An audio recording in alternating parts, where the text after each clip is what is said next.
Chers téléspectateurs, bonjour, merci pour votre fidélité renouvelée à Star 21 TV, la télévision du 21e siècle. Bienvenue dans votre émission Star. Comme vous le savez, cette émission traite l'actualité socio-politique. Aujourd'hui, on s'intéresse à la crise dans le système éducatif. Pour en parler, je reçois sur ce plateau pour vous Monsieur Aboubakar Mandela Kamara, sociologue, enseignant, chercheur, consultant en éducation. Une fois encore, bienvenue à toutes et à tous. Monsieur Kamara, bonjour. Oui, bonjour Monsieur Kamano, bonjour également à vos millions de téléspectateurs. Merci de répondre à notre invitation. C'est un devoir et un réel plaisir. Alors, vous êtes, comme annoncé à l'entame de cette émission, enseignant, chercheur, sociologue et consultant en éducation. Aujourd'hui, comment se porte le système éducatif guinéen, bien avant de toucher du doigt les réalités du système éducatif? Comment il se porte aujourd'hui?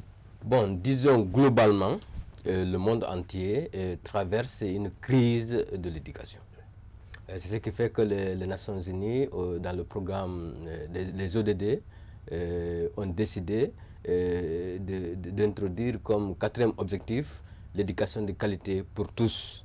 C'est ce qui fait également qu'au jour d'aujourd'hui, il y a beaucoup d'organisations internationales comme le partenariat pour l'éducation mondiale, ZPE, qui a été aussi mis en place et qui est en train de se battre pour faire face aux différents défis liés à l'éducation. Il y a aussi des organismes de l'ONU comme l'UNESCO qui est en train d'œuvrer de son côté, l'UNICEF également. Il y a aussi au niveau national des programmes liés à l'alphabétisation, entre autres. Ce qu'il faut souligner avant de parler de la Guinée, c'est qu'au jour d'aujourd'hui, 860 millions de personnes dans le monde ne savent ni lire ni écrire, dont 500 millions de femmes. Et ce qu'il faut retenir aussi, c'est que l'Afrique traîne les pieds en termes d'éducation à travers le monde. Parce que l'Afrique subsaharienne, au jour d'aujourd'hui, il y a plus de 50%, voire même plus de 60% d'analphabètes en Afrique subsaharienne.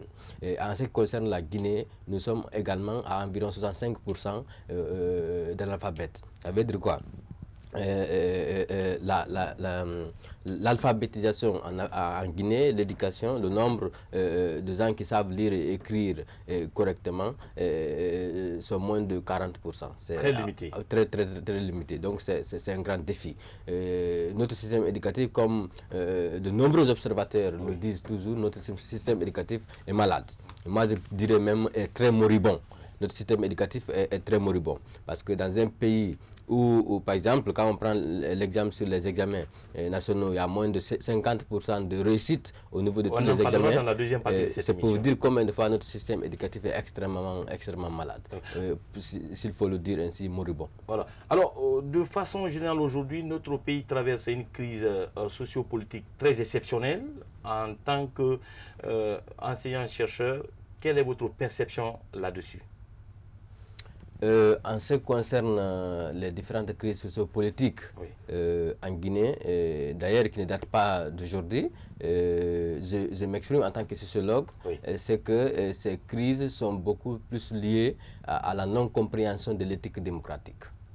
La non-compréhension de l'éthique démocratique.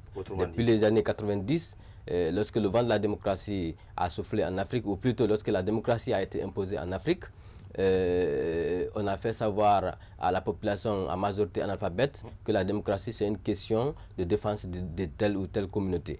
C'est là où c'est l'origine de tous les problèmes que nous traversons.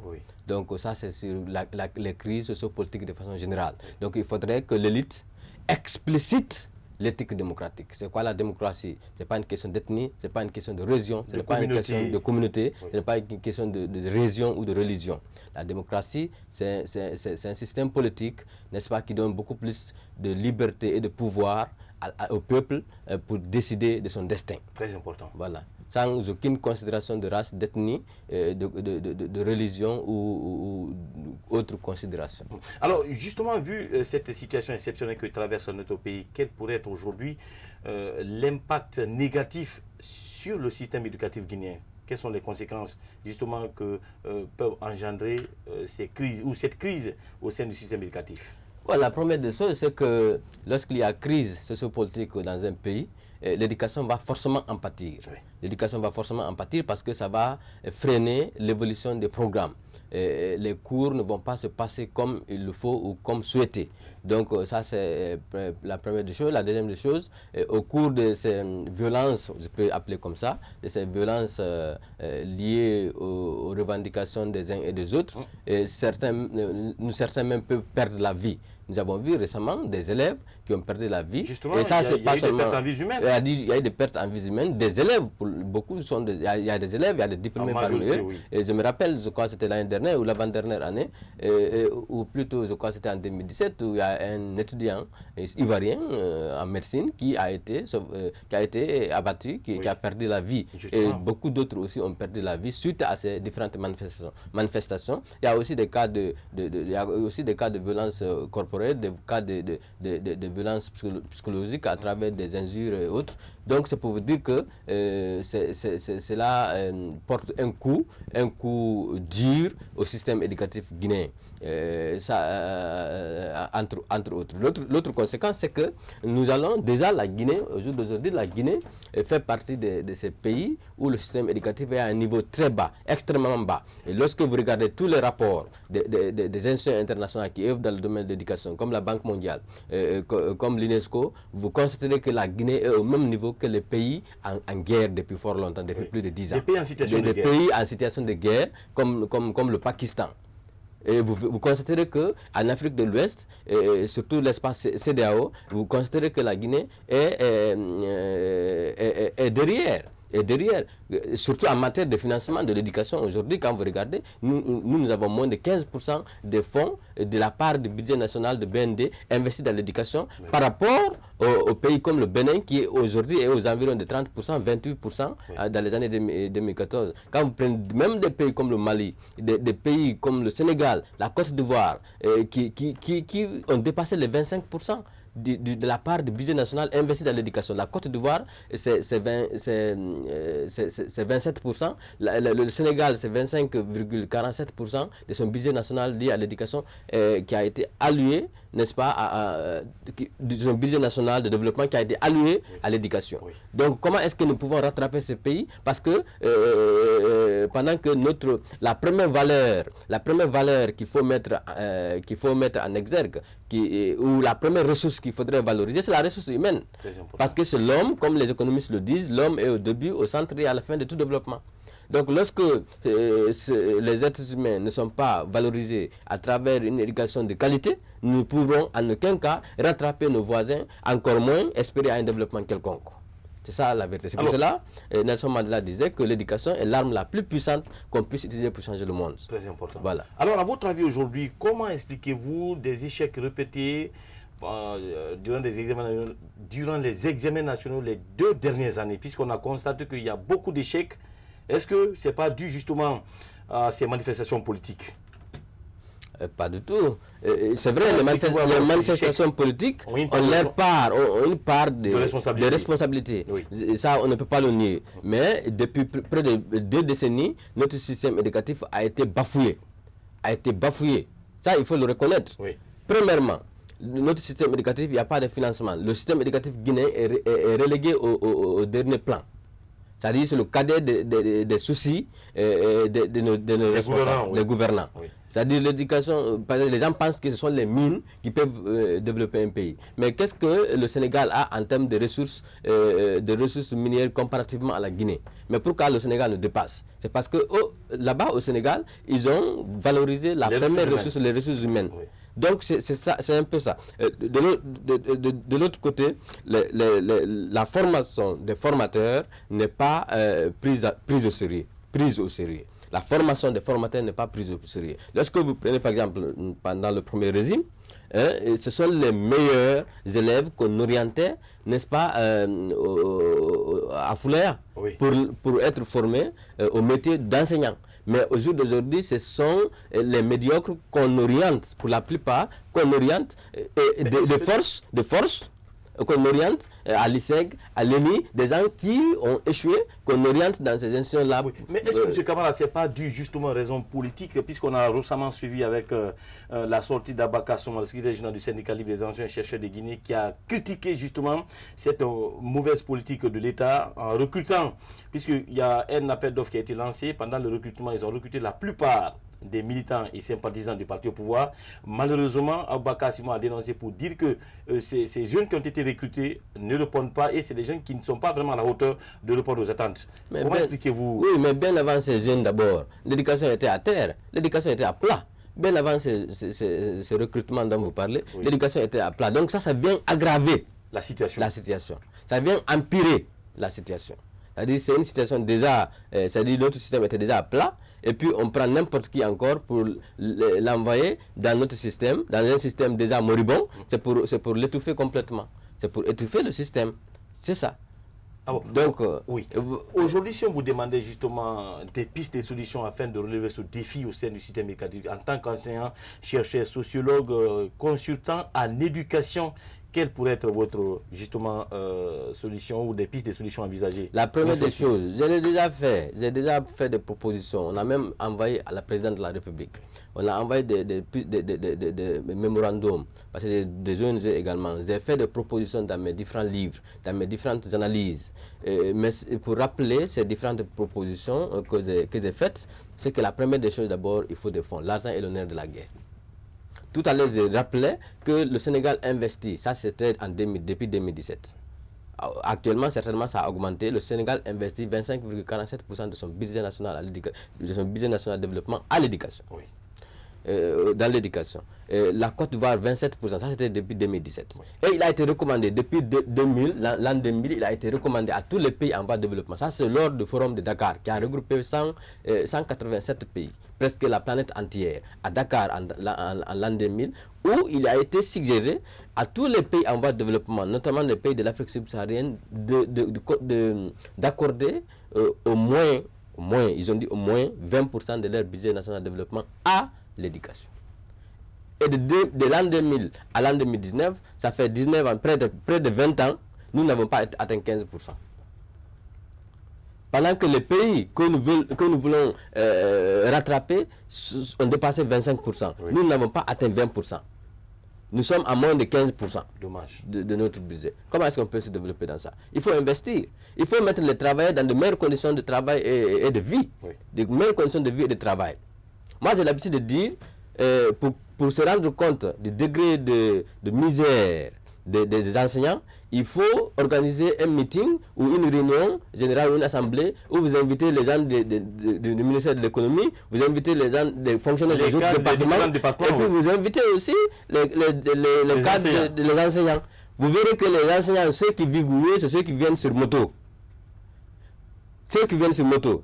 Et dès que vous les regardez, alors que tous les autres vont venir en véhicule, c'est-à-dire vont venir véhiculer, bien habillés, bien vêtus, pendant que les enseignants, dès que vous les voyez, soit vous direz qu'ils sont malades ou bien ils sont des mendiants.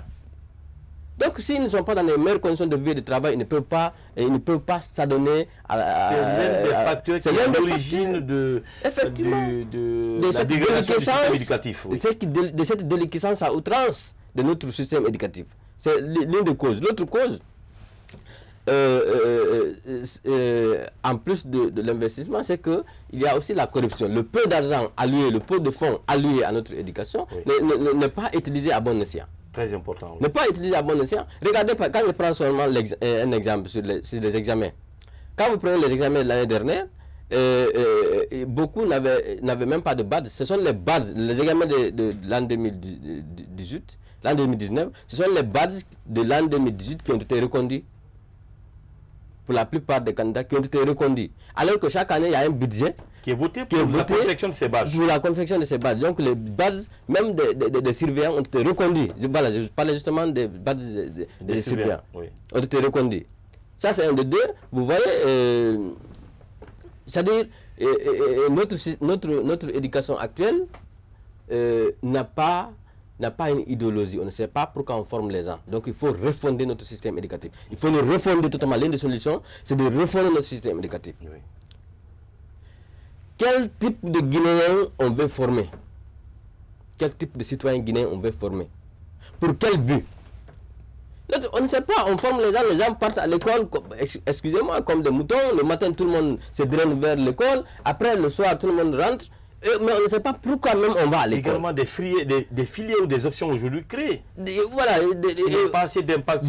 C'est-à-dire le besoin n'est pas là. Actuellement, nous avons besoin de développement. Il faut former des ingénieurs. Il faut former des cadres techniques. On n'a même pas besoin de beaucoup de cadres supérieurs. On a beaucoup plus besoin, un pays en voie de développement a beaucoup plus besoin de techniciens, d'ingénieurs et de techniciens que de cadres supérieurs. Vous ne pouvez pas former beaucoup plus de cadres supérieurs par rapport aux techniciens. Alors, qui va travailler après? Qui va exécuter? Parce qu'un cadre technicien, il ne peut que réfléchir au plan, il ne peut que réfléchir à un programme, mais il ne peut pas exécuter sur le terrain. Il faut des techniciens pour exécuter. Très important. Un cadre supérieur, qui a fait sociologie, qui a fait droit, ne peut même pas faire une table. Alors, nous allons marquer une courte pause. On revient sur ce plateau pour continuer les débats avec, bien sûr, notre invité. Il s'agit de M. Aboubakar Mandela Camara, sociologue, enseignant-chercheur, consultant en éducation. On revient dans un instant.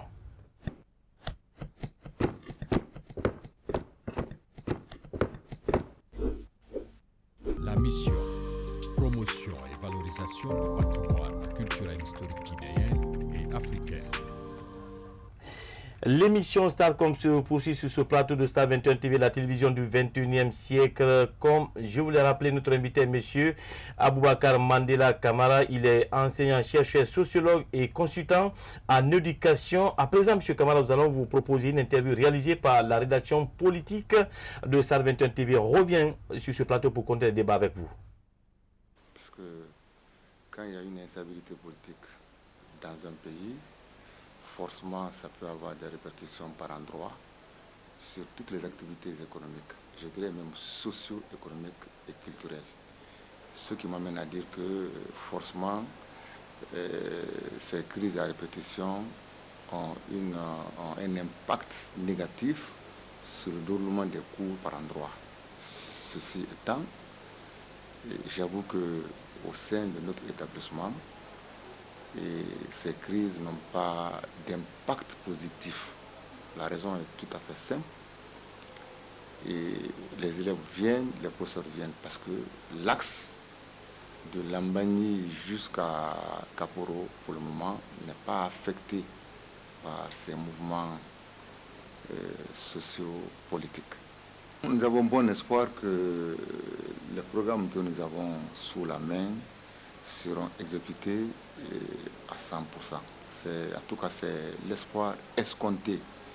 Et en tout cas, à l'allure où vont les choses, nous espérons quand même que nos programmes à ce niveau seront exécutés à 100%. Je disais tantôt, la raison est simple. Pour le moment, l'axe sur lequel se trouve notre école n'est pas souvent affecté par des crises sociopolitiques. D'abord, aux élèves, je dirais que, et aux élèves, et aux parents d'élèves, et à l'administration scolaire, je voudrais dire d'abord à l'administration scolaire que là où les cours ont été affectés par endroit, je ne m'en doute pas, et ces chefs d'établissement que je connais aguerris à la tâche trouveront de toute façon des moyens pour que, parallèlement, afin que le programme soit achevé. Maintenant, là où les cours ne sont pas affectés, il faudrait que les parents soient mis en confiance, parce que c'est vrai, quand il y a un mouvement, les parents n'osent pas lâcher les élèves pour qu'ils viennent à l'école. Mais une fois qu'ils sont rassurés par endroit que les cours ne sont pas perturbés, et ils doivent laisser les élèves venir suivre les cours. Aux candidats, c'est vrai que ce n'est pas facile, mais il faudrait que les candidats soient prompts à la tâche, qu'ils soient courageux, parce que il n'est pas dit que les examens nationaux n'auront pas lieu parce que le pays a connu une crise ou des crises. Ça, c'est un programme qui a été préétabli par, n'est-ce pas, notre département. Donc, obligatoirement, les examens nationaux auront lieu. Donc, à ces candidats, je leur demande de redoubler d'efforts. Là où les cours ont été perturbés, qu'eux-mêmes ils se mettent à la tâche en concert avec l'encadrement pour qu'on fasse un emploi de temps parallèle pour le rattrapage des temps perdus. L'émission en Star comme se poursuit ici sur le plateau de Star 21 TV, la télévision du 21e siècle, avec bien sûr notre invité. Monsieur Camara, vous venez de suivre la réaction de ce proviseur d'un lycée de la place, notamment le lycée de Lambagny. Sa réaction par rapport à la crise socio-politique que traverse la Guinée, l'impact justement de cette crise au sein du système éducatif. Quelle est votre réaction là-dessus? Bon, comme lui-même l'a dit, les crises, et je l'ai dit à l'entame de l'émission, les crises sociopolitiques ont un impact négatif sur le système éducatif, le déroulement normal des cours. Oui. Mais de l'autre côté, comme il l'a souligné, c'est qu'il y a des zones qui sont beaucoup plus impactées négativement par rapport à d'autres. Oui. C'est le cas de l'axe Amdalé Bambeto Koza jusqu'à Kabeling. Effectivement, et généralement la zone de la moyenne Guinée. Parce qu'il y a un peu une corrélation entre les crises sociales et les crises politiques. Oui. C'est pour cela qu'on dit crise sociopolitique. Ça veut dire que, vous savez, la configuration de nos partis politiques en Guinée fait que les partis politiques sont des partis à base communautaire, qu'on le dise ou qu'on le taise. Oui. Donc, c'est des partis politiques à base communautaire. C'est pour cela, dès que l'opposition se lève, et puis c'est tous les militants, n'est-ce pas, qui sont derrière cette opposition-là, ou en tout cas ce parti politique qui se lève également. Donc c'est pour cela qu'il y a une corrélation entre crise politique, crise sociale et crise sociopolitique en Guinée. Oui. Donc ça c'est l'autre constat.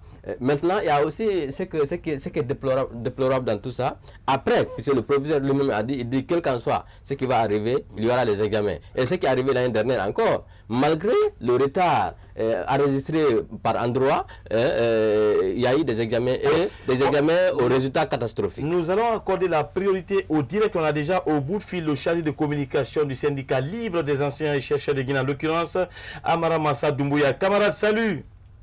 Salut camarade. Alors, vous étiez le week-end dernier justement en réunion du côté du siège du SLEG, le syndicat libre des enseignants et chercheurs de Guinée, c'est à Donka. Que peut-on concrètement retenir de ce qui s'est passé? Bon, effectivement, comme vous le savez bien, depuis le 10 janvier, nous avons signé un protocole d'accord avec le gouvernement guinéen dans lequel il a été demandé de procéder aux opérations d'assainissement du fichier général des enseignants. Donc que tout ce qui allait être engrangé, accumulé au cours de cette opération, ce sont ces différents montants-là qui allaient être orientés sur le salaire indiciaire des enseignants de Guinée. Donc, c'est ce que nous avons accepté. Durant un mois, nous avons procédé à ces opérations. Nous avons commencé par Conakry, nous sommes partis à l'intérieur, nous sommes revenus. Donc, après toute cette activité d'opération, le rapport que M. Banou vient de nous montrer, de nous donner, de nous remettre, il se trouve que les réalités qui sont dans ce rapport-là sont différentes de celles que nous avons trouvées sur le terrain. Donc, en un mot, qu'est-ce qui s'est passé? Les enseignants valides, les enseignants valables qui sont effectivement en situation de classe, ce sont ces enseignants-là, quelque part, qu'on retrouve comme invalides. Donc, une manière de nous mettre à mal avec la base. Donc, je crois que Dr Banou est en train de faire la politique du gouvernement. Oui. Donc, c'est ce que nous avons rejeté. C'est pourquoi, dès demain, on doit se retrouver même, d'après ce qu'on a retenu au cours de cette assemblée passée, on doit se retrouver pour adresser une correspondance aux autorités concernées en leur signifiant 3 points. Premier point, il y a lieu de leur dire que nous nous retirons définitivement de cette qu'on appelle commission d'assainissement. Deuxième point, leur demander maintenant là d'interroger le budget, que nous n'avons plus besoin des retombées de cette opération de recensement. Oui. Donc on veut vraiment réellement que les salaires des enseignants soient améliorés, soient augmentés, en tenant compte évidemment des 8 millions. Donc c'est les 8 millions là que nous avons négocié pour que nous puissions vraiment être à l'aise. Oui. Alors, camarade Doumbouya, au cas justement où l'État ne parvenait pas à répondre à vos attentes, à quoi doit-on s'attendre? Non, si rien n'est fait par rapport à ces 3 points cités là, le troisième point c'est l'engagement sans condition de l'ensemble des contractuels, vraiment qui représentent aujourd'hui une nécessité, un impératif. Parce que là, nous sommes partis à l'intérieur, nous avons vu. Il y a des classes, vous allez voir un enseignant qui tient 3 classes. Oui. Vous allez voir au niveau du collège des professeurs qui tiennent 3 matières, 4 matières. Donc il y a une nécessité qui est là, un impératif. Donc il faut que ces gens-là soient engagés. Surtout qu'ils ont répondu à l'attente au service du gouvernement pendant que nous étions en grève. Donc les rapports d'inspection ont toujours prouvé que ces enseignants-là étaient à la hauteur. Mais pourquoi aujourd'hui parler à ces gens-là de concours? Nous savons généralement les concours en Guinée, qu'est-ce qui les couronne? Donc c'est pourquoi nous avons pensé à ces anciens contracteurs-là, ils nous ont appelé à leur assister. Donc nous avons répondu favorablement parce que nous sommes des syndicats. Notre rôle c'est de défendre le travail et les travailleurs. Donc si rien n'est fait par rapport à ça, donc la base encore doit se retrouver ce samedi qui s'annonce là au compte de cette semaine. Oui. Donc pour définir la date à laquelle nous devons aller en grève. Donc ça c'est incontournable, c'est indéniable. En tout cas la grève est imminente. Okay. Alors, camarade Amara Mansa Doumbouya, justement, la plupart des observateurs pensent aujourd'hui que l'impact de la crise socio-politique sur le déroulement des cours a vraiment des incidents. La plupart pensent aujourd'hui que cette crise que traverse le pays affecte le déroulement des programmes dispensés dans les salles de grève. Qu'en pensez-vous? Mais cela, c'est une réalité. Ces crises-là ont toujours impacté le processus, comment on appelle, du système éducatif. Cela, c'est une réalité. Mais retenez une chose, il ne faudrait pas qu'en cas d'échec, qu'on dise que c'est le SLEC qui est responsable, comme les examens passés là. Comment on appelle, l'éducation, le système éducatif n'a jamais été une priorité pour ce gouvernement. Depuis 2010 jusqu'à maintenant, je suis un acteur, je maîtrise parfaitement ce secteur. Les gens sont abandonnés à eux-mêmes. Il n'y a pas d'inspection. Moi qui vous parle, il y a de cela 3 ans que je n'ai jamais été inspecté en situation de classe. Oui. Et ces inspections-là permettent aux enseignants de s'améliorer en matière de prestations. Quand ils viennent, c'est de voir qu'est-ce qui marche sur l'enseignant, qu'est-ce qui ne marche pas. Mais si l'enseignant n'est pas inspecté, qu'est-ce qu'il va faire s'il n'est pas de bonne foi, s'il n'est pas animé d'une probité morale digne de ce nom? Les enfants ne reçoivent pas, depuis 2010 jusqu'à là où je vous parle, des manuels scolaires. Vous pouvez parler d'un enseignement de qualité, d'une éducation de qualité sans manuel scolaire. Il n'y a pas de documents. Les enseignants ne bénéficient pas de formation continue. Donc, on s'attend des réalités qui ont contribué à ces échecs. Vous parlez de l'échec de l'année passée, de la crise de l'année passée, mais allez-y aussi dans les écoles. Les enfants qui n'ont pas eu l'intérêt cette année sont installés au vu de tout le monde dans les collèges. Les enfants qui n'ont pas eu le BEPC sont installés dans la 11e année. Comment voulez-vous que l'éducation ne marche pas en tenant compte de ces réalités-là? Ça ne peut pas aller. Il y a n'importe quoi, il n'y a pas de suivi, il n'y a pas de contrôle. Les principaux, les proviseurs d'école aujourd'hui sont en train de mourir. Leur prime, c'est quoi? C'est 40 000 francs. Quand on vous dit, ça va vous surprendre, mais allez-y sur le terrain, vous demandez à un proviseur qu'est-ce qu'il gagne comme prime. C'est 40 000 francs. Les directeurs des études gagnent 20 000 francs. Les chefs de groupe technique qui doivent contrôler les enseignants dans les étudiants de classe, améliorer leur pratique de classe, dire que ce qui est bon, ce qui n'est pas bon, les chefs de groupe technique ne gagnent rien. C'est pourquoi ceux-ci, après leur cours, ils vont ailleurs dans les privés pour se débrouiller. Et pour dire que l'éducation n'a jamais été une priorité pour le professeur Alpha Condé. Depuis sa prise de pouvoir, et on nous dit que c'est un enseignant qui a enseigné à la Sorbonne. Donc vous avez vu, c'est tout à fait contraire à ce que nous voyons sur le terrain. Camarade, peut-être une dernière question. Aujourd'hui, quelle est la nature des relations entre les associations qui composent aujourd'hui la FEGIPAE et le SLEG? Quelle est la nature des relations entre votre structure et les autres, telles que la FEGIPAE? Bon, FEGIPAE, ça c'est une association des parents et amis de l'école. Bien sûr. Je crois que FEGIPAE qui est là, je crois que cette association parentale ne joue pas son rôle. Déjà, la dame qui est là-bas, son mandat a expiré il y a de cela 3 ans. Donc, jusqu'à faire, elle refuse de faire un congrès. C'est une dame qui est là à répondre aux attentes du gouvernement, au service du gouvernement. Donc, elle ne joue pas réellement la présidente, le rôle, les attributions d'une présidente ou d'un président de cette association parentale. Oui. Donc, sinon, effectivement, elle était mieux placée pour partir du gouvernement aujourd'hui pour dire que vraiment, n'accepte pas qu'il y ait une autre crise. Ça va impacter négativement la formation des enseignants. Donc, c'est pourquoi nous avons demandé humblement aujourd'hui à Thibou Kamara, qui se fait spécialiste de gestion des crises sociales, il est temps pour lui aujourd'hui de se lever pour partir voir le président que le SLEG s'est retiré de la commission du recensement et bientôt le SLEG doit aller en grève. Les religieux, nous appelons tous ceux-ci-là à jouer leur rôle maintenant, là, que ce soit les politiques des 4 régions naturelles, de jouer pleinement leur rôle avant que ce soit trop tard. Parce que la grève est imminente, nous avons une forte pression réel de la base. Donc, nous, en tant que syndicat professionnel, nous nous basons sur les orientations de la base. Ce que la base nous montre comme direction, c'est celle-là que nous devons suivre. Donc aujourd'hui, tous les anciens sont prêts, laissez-moi vous dire, que ce soit à Conakry jusqu'à l'intérieur du pays, nous sommes tous prêts pour aller en grève parce que nous vivons dans la précarité, nous vivons dans la misère. Un enseignant affamé ne peut pas donner un enseignement de qualité. Un enseignant malade, un enseignant qui quitte sa famille. Aujourd'hui, je sais comment je suis venu à l'école. Je suis venu à l'école avec l'estomac au talon. Je suis affamé. Donc j'ai enseigné vraiment avec une souffrance. Donc c'est pas facile, mon frère. Okay. Ce que je vous dis là, c'est une réalité. C'est pas parce qu'on n'aime pas ce pays. Nous sommes les filles de ce pays. On n'aimerait pas à chaque fois qu'il y ait des crises au niveau du secteur de l'éducation. Nous souhaiterions aujourd'hui que le professeur Alpha Condé abandonne ces réalités de recensement-là et puisse interroger le budget, les lignes qui ne sont pas ventilées là, qu'il oriente ces lignes-là sur le salaire des enseignants. Okay. L'argent qu'ils sont en train de distribuer à ces promoteurs de ce projet satanique-là, que l'argent-là soit orienté sur le salaire des enseignants, pour que vraiment on n'assiste pas à une autre crise qui puisse impacter le système éducatif. C'est ça notre souhait, parce que nous sommes des bons Guinéens. Le camarade Amara Mansa Doumbouya, l'un des chargés de communication du syndicat libre des enseignants et chercheurs de Guinée, merci d'avoir répondu à nos questions. C'est à moi de vous remercier, les journalistes de référence. Merci beaucoup. Voilà.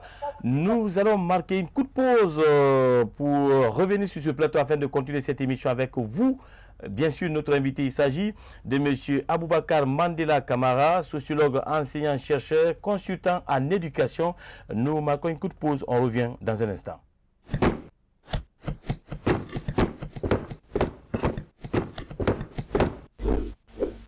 La mission, promotion et valorisation du patrimoine culturel historique guinéen et africain. L'émission Starcom se poursuit sur ce plateau de Star 21 TV, la télévision du 21e siècle, avec bien sûr notre invité. Monsieur Kamara, vous venez de suivre la réaction du chargé de communication du syndicat libre des enseignants et chercheurs de Guinée par rapport bien sûr à la préoccupation du système éducatif guinéen. En tant que spécialiste, quelle est votre réaction là-dessus? Bon, il y a eu deux erreurs majeurs, deux erreurs fondamentales, des fautes lourdes. Oui. Je peux dire des fautes lourdes. Lesquelles? Qui ont été commises par et le SLEG et le gouvernement. Allez-y, lesquels? Lorsqu'il a été question de proposer des solutions pour mettre fin à cette crise, moi personnellement j'ai fait une analyse. J'ai fait la proposition, j'ai même envoyé à la présidente de la République. Et je crois même j'ai rencontré le SLEG. J'ai rencontré Abakar Souma et son équipe. Alors je leur ai dit, si nous voulons réellement sortir de ces crises répétitives au sein du système éducatif, il faut accepter de mettre en place un comité de crise. Un comité de crise qui aura pour mandat un comité de crise d'au moins d'un an. Mais un comité de crise avait été mis en place. Non, ça c'était provisoire. Ce comité-là, la mission que nous avons assumée, et même la composition du comité de crise dont je parle, c'était un comité de médiation. Ça, ce n'était pas un véritable comité de crise qui pourrait analyser en profondeur la situation. La situation des enseignants guinéens. En profondeur, ce qu'on appelle comité de crise. Oui. Qui va mener même des enquêtes en profondeur, qui va réfléchir, qui va analyser. Mais quelle est la composition que nous avons donnée à ce comité de crise? Qu'il y ait des représentants du mouvement syndical qui s'occupent des questions d'éducation, des représentants du gouvernement, des représentants des institutions internationales qui s'impliquent dans le domaine de l'éducation, et même sous la coordination ou la présidence du médiateur de la République, qui est un véritable symbole en termes de gestion de crise en Guinée. Oui. Et aussi qui comprendra des experts guinéens qui s'y connaissent, qui sont des véritables observateurs de notre système éducatif. Qui allait dit qu'on allait donner le mandat à ce comité autonome d'analyser en profondeur et de faire des recommandations pour sortir de cette crise. Parce que tenez-vous bien, moi j'ai toujours dit aux syndicalistes, même au SLEG, oui. J'ai dit l'amélioration des conditions de vie et de travail dont ils réclament ne repose pas uniquement sur l'augmentation des salaires. Tenez-vous bien, lorsqu'on augmente les salaires des enseignants à 8 millions, les concessionnaires vont tripler les frais de loyer. Même quand vous partez dans une clinique pour voir le médecin, il va dire maintenant vous avez 8 millions, lui aussi va augmenter. Quand vous partez au marché, ils vont dire ce sont des enseignants, ils ont maintenant 8 millions, lui aussi va augmenter. Oui. dans les écoles, les fondateurs aussi vont augmenter les frais, etc., etc. Finalement, il ne va même pas se retrouver avec 1 million après toute dépense. Oui. Est-ce que vous voyez? Donc ça veut dire, l'argent là ne pourra pas augmenter ses conditions de vie et de travail. Quand on parle de conditions de vie et de travail, ça tient en compte beaucoup de choses. Les frais de transport, oui. Les frais de nourriture, les frais de logement, les soins de santé, les frais d'habillement, etc. Ça tient en compte beaucoup de choses. J'ai dit, comme solution, c'est-à-dire ce comité-là pourrait, par exemple, suggérer les solutions suivantes. Que le gouvernement, le plus vite que possible, accepte de construire des logements sociaux adéquats. Pour ces anciens. Pour les fonctionnaires enseignants. Anciens, oui. Et vous voyez, oui. Ça, parce que quand vous prenez les frais de location à Conakry, par exemple, une chambre de salon, c'est pas moins de 500 000. Bien sûr. Quand tu enlèves 500 000 dans un salaire qui ne fait même pas 1 million 500 ou bien 2 millions, qu'est-ce qui va rester? Quand vous prenez la dépense journalière, surtout pour des enseignants généralement qui sont des polygames, c'est pas moins de 50 000 par jour. Regardez en 30 jours ce que ça fait. Oui. 10 jours c'est 500 000. 20 jours c'est 1 million. Ça c'est sans les charges sociales. Sans les charges sociales. Les cas de maladie. Et aussi ils ont des enfants. Généralement quand vous prenez des communes comme Ratoma, comme Matoto, il n'y a pas suffisamment d'écoles privées, publiques. Il n'y a pas suffisamment d'écoles publiques. Il y a beaucoup plus d'écoles privées. Et c'est vrai. Beaucoup plus. Quand vous prenez Koloma 1. Koloma 1 par exemple, sur 27 écoles, 26 sont privées. Et aussi, ils ont des enfants à prendre en charge. Une seule école publique. Une seule école publique. Et aussi, ils ont des charges familiales liées à la scolarité, aux frais de scolarité de leurs enfants. Oui. Eux aussi, ils tombent malades. Leurs femmes tombent malades. Ils ont des parents auxquels il faut assister. Il y a des affaires sociales. Ils ne pourront pas s'en sortir. J'ai dit, s'il y a des logements sociaux, il y a des bus scolaires et universitaires. Des bus scolaires universitaires réservés aux enseignants et aux élèves et aux étudiants. Le transport de ces étudiants, des élèves, en même temps de personnel enseignant. Du personnel enseignant. Comme ça, partout, par exemple, on va dire... Une très bonne politique. On va dire, par exemple, par tronçon, si on avait l'habitude de payer 1500, pour les élèves enseignants et étudiants, ils payent 700, la moitié. Oui. Donc, ils peuvent encaisser. De faire des subventions également, subventions alimentaires, comme pour les militaires. Oui. Des subventions alimentaires. Donc on négocie le riz et puis on envoie, si le sac dans le marché c'est 200 000, on dit pour les enseignants et leurs familles c'est 100 000. Là aussi ils peuvent faire des économies. Et vous voyez. Donc, mais M. Camara, est-ce que dans votre mémo que vous avez eu à soumettre au chef de l'État, est-ce que toutes ces propositions ont été inscrites dans votre mémo? Effectivement, ces différentes propositions ont été inscrites. Si vous quelle est la réaction de la présidente de la République? La présidente de la République, quand nous avons proposé un comité de crise, le président de la République a mis en place un comité de médiation, quelque chose comme ça. Et finalement, on a vu ce que ça a donné. Ils ont signé un protocole d'accord, n'est-ce pas, de plus de 10 points, n'est-ce pas, mais après, c'était une coquille vide. Alors, nous allons accorder la priorité au directeur déjà au bout de fil, la présidente de la FEGIPAE, Madame Camara Hadja Aminata Sow. Madame, bonjour. Madame Sow. Madame Aminata, bonjour. Merci d'avoir répondu à notre invitation. Oui.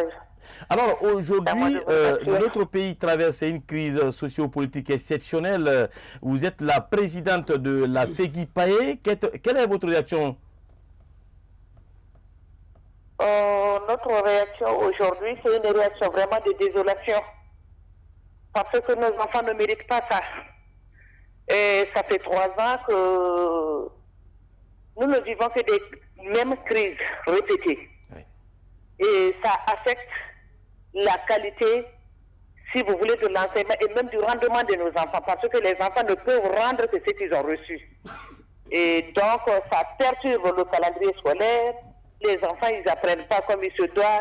Et ceux qui arrivent dans les écoles pour apprendre, ils apprennent avec toute la peur au ventre.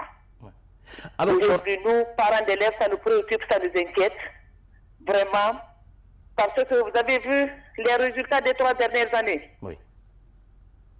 Ça ne fait que régresser. La qualité, ça ne fait que régresser. Le pourcentage, si vous voulez, le rendement de nos enfants ne fait que régresser. Ça veut dire que vraiment qu'ils ne sont pas en train d'apprendre comme il se doit. Et alors ça nous préoccupe. Parce que la Guinée n'est pas un pays qui est en train de vivre isolement. nos enfants sont appelés à compétir avec les enfants du continent et les enfants des autres continents.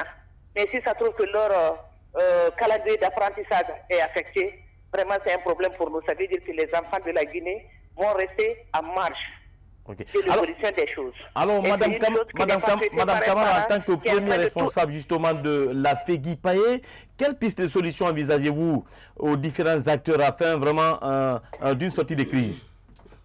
Nous, c'est des sensibilisations que nous faisons. C'est des sensibilisations que nous faisons. Nous n'avons pas une force pour arrêter quelqu'un ou l'enfermer ou faire prendre des décisions. Nous, c'est des sensibilisations que nous faisons, des plaidoyers, pour que tout un chacun arrive à accepter vraiment de mettre la balle à terre et voir ou mettre l'intérêt de nos enfants au-dessus de tout. Tout ce que nous sommes en train de faire aujourd'hui, c'est pour le bien-être du Guinéen. Et le Guinéen, là, nos enfants sont au centre de ce Guinéen, parce que presque nous sommes au bout du rouleau de notre vie.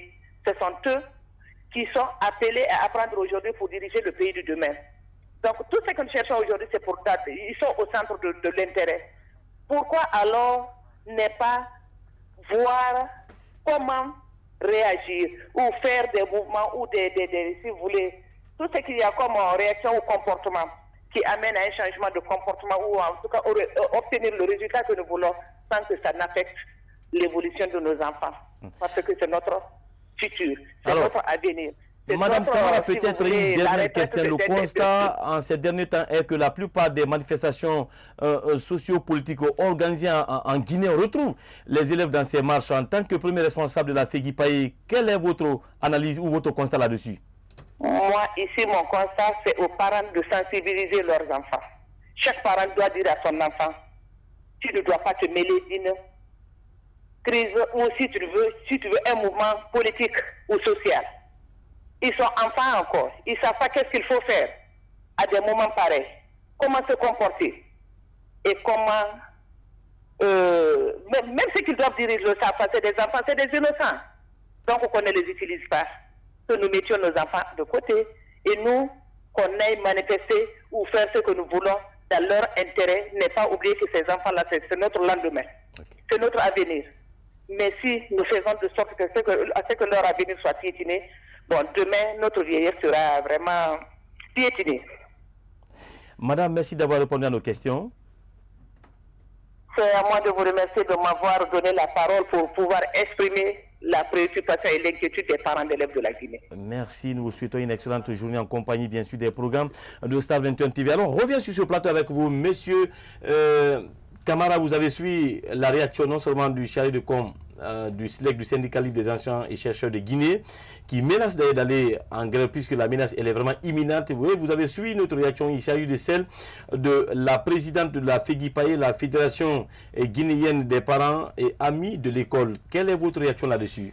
Voilà, tout à l'heure, j'étais en train, par rapport à la réaction du chargé de communication du SLEC, j'étais en train de dire qu'il y a eu 2 erreurs majeures ou fautes même lourdes qui ont été commises pendant les négociations. La première, c'est le fait de n'avoir pas impliqué des experts guinéens et étrangers et les institutions internationales, ainsi que des institutions républicaines comme le médiateur de la République, pour analyser en profondeur la situation, les conditions de vie et de travail des enseignants et voir comment est-ce qu'on peut sortir de ça à court terme, à moyen terme et à long terme. Oui. Parce qu'on ne peut pas résoudre une crise brusquement. Voilà, il y a des solutions à moyen terme, il y a des solutions à court terme, des solutions à moyen terme et des solutions à long terme. Oui.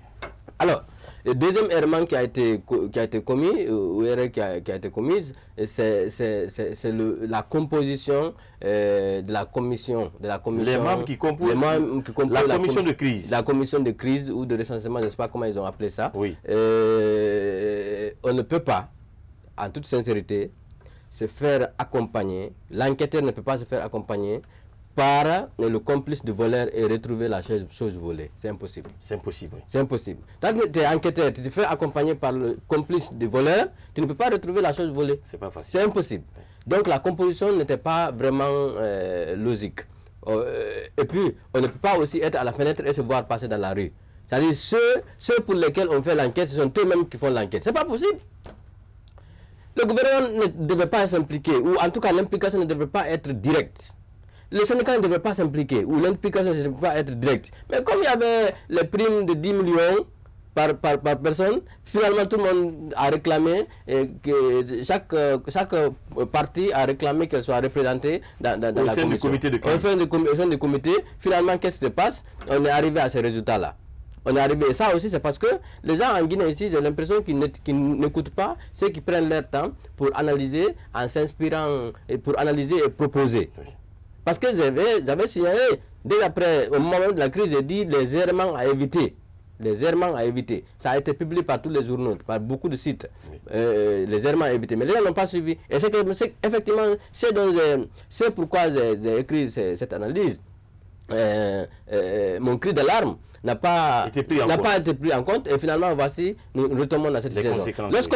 Lorsqu'on est, parce que une enquête, même si c'est un recensement, a besoin d'une dose extrême d'impartialité. Toi, on ne peut pas être du gouvernement, surtout conseiller du président de la République, et être impartial. On ne peut pas être du syndicat qui revendique 8 millions et avoir une position impartiale. Une dose d'objectivité dans les choses. C'est pour cela, il y a aussi, n'oublie pas aussi cette crise de confiance entre le gouvernement et le syndicat de l'éducation, notamment le SELEC. Il y a une crise de confiance. Donc les deux là ne sont pas bien placés pour faire le travail. Donc il fallait confier ça à un cabinet spécialisé international avec des experts guinéens pour faire le travail. Et regardez par exemple, l'une des erreurs qu'ils ont commises, on confie des enquêtes à des gens qui ne savent même pas manipuler un téléphone, qui ne savent même pas faire l'enregistrement. Oui. Même pas enregistrer des données et envoyer, qui ne savent même pas le faire. Oui. Mais comment vous analysez aujourd'hui cette réaction des enseignants contractuels? Vous avez suivi tout à l'heure M. Amara Mansa Doumbouya. Disons, la plupart des enseignants qui étaient du côté du syndicat national de l'éducation ont transité, ont migré pour rejoindre le SLEG, le syndicat libre des anciens chercheurs de Guinée, afin que la situation soit résolue. Est-ce que cette aventure ou nouvelle aventure embrassée par ces anciens contractuels ne risque-t-il pas d'être aujourd'hui une autre crise au sein du système éducatif? Vous savez, les gens pensent que, c'est-à-dire depuis fort longtemps, on a manqué d'objectivité, de rationalité dans notre fonction publique. Oui.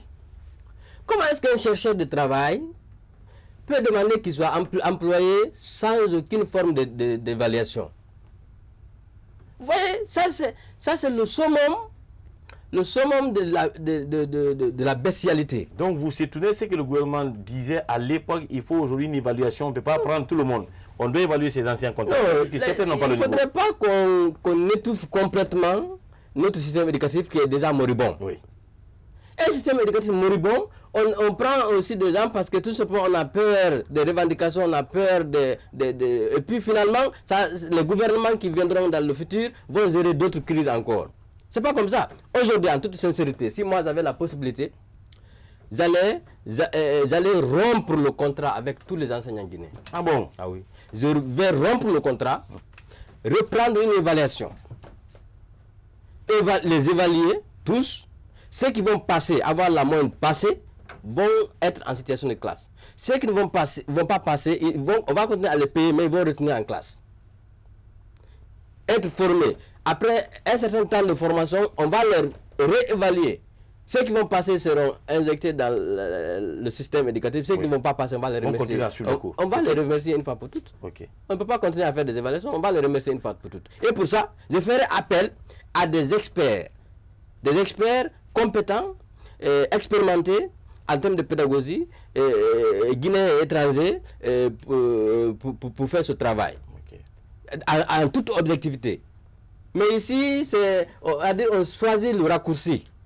On choisit le raccourci. Voilà des conséquences. Alors, nous tendons presque vers la fin de cette émission, M. Camara. Oui. De façon résumée, votre message en 30 secondes à l'endroit du peuple de Guinée, notamment aux gouvernants, par rapport à cette situation qui traverse la Guinée. Ce que je voulais dire, oui. Aujourd'hui, nous vivons une crise profonde de l'éducation en Guinée. Une crise profonde de l'éducation en Guinée. Parce que tout simplement, les uns et les autres ne jouent pas leur part de responsabilité. Les parents d'élèves ont démissionné. Les encadreurs dans les écoles, à la base, ont démissionné. l'administration, le gouvernement, nos gouvernants au haut niveau ne considèrent pas l'éducation comme étant une priorité. Ce qui va faire que notre pays va s'enfoncer davantage, va se développer dans le sous-développement. Ok. Monsieur Camara, merci d'avoir répondu à notre invitation. C'est tout à fait un devoir et un réel plaisir. Voilà. Chers téléspectateurs, ainsi prend fin cette émission. Notre invité était monsieur Aboubakar Mandela Camara, sociologue, enseignant, chercheur, consultant en éducation. Merci à toute l'équipe de la régie pour la réussite de cette émission. Nous vous souhaitons une excellente suite de programme en compagnie bien sûr de Star 21 TV, la télévision du 21e siècle.